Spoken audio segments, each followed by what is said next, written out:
Hello বন্ধুরা, welcome back to my channel. আজকে আমি একটা নতুন ভিডিও নিয়ে এলাম। আজকে বাইরে খুব বৃষ্টি পড়ছিল, তাই আমি একটু ভাবলাম খিচুড়ি বানিয়ে সবাইকে খাওয়াই।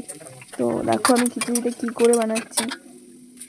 তো প্রথমে আমি ডালটাকে ডালটাকে ভেজে নিয়েছি। ডালটাকে ভেজে নেওয়ার পর তারপর আমি এখানে তেল দিয়ে শুকনো লঙ্কা, আদা, কাঁচা লঙ্কা, তেজপাতা দিয়ে ফোড়ন দিয়ে ডালটাকে একটু ভালো করে কষিয়ে তারপর আমি এখানে নুন হলুদ দিয়ে নিয়েছি। তারপর এখানে আমি বাদাম ভেজে রেখেছি। তারপর নারকেল, বাদাম, কিশমিশ এগুলো সব রেডি করে রেখেছি। এখানে খিচুড়ির মধ্যে জল দিয়ে দিয়েছি, নারকেল বাদাম ওগুলো দিয়ে দিয়েছি। তো এখন ডালটা ফোটার পরে খিচুড়িটা রেডি হয়ে যাবে। সব মশলা যেহেতু দেওয়া হয়ে গেছে, তো আমি কড়াইয়ে যেহেতু হচ্ছিল না, পড়ে যাচ্ছিলো, তাই আমি হাঁড়িতে দিয়ে দিয়েছি।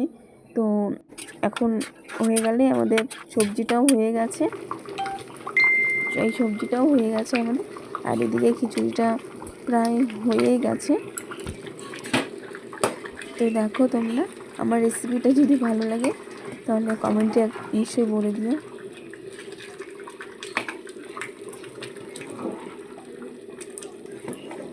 আর আমার ইউটিউব চ্যানেলে এটা ফার্স্ট ভিডিও। তো যদি এটা ভালো লাগে লাইক কমেন্ট করে দিও, শেয়ারও করে দিও।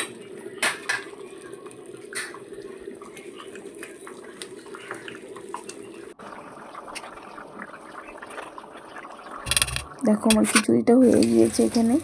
তো আমি ঠান্ডা হওয়ার জন্য দিয়েছি। এখানে একটা আমি সবজি বানিয়ে নিয়েছিলাম আলু সোয়াবিন দিয়ে। তো আমি এখানে প্রথমে লঙ্কা দিতে ভুলে গিয়েছিলাম, যেহেতু শুকনো লঙ্কা দিয়েছিলাম ফার্স্টে। তারপর মনে পড়লো, তো আমি তখন কাঁচা লঙ্কা দিতে চিড়ে দিয়ে দিয়েছি। আর এদিকে আমার বেগুন ভাজা হয়ে গেছিলো। তো আমার রেসিপিটা তোমাদের ভালো লাগলে অবশ্যই বানাবে। আর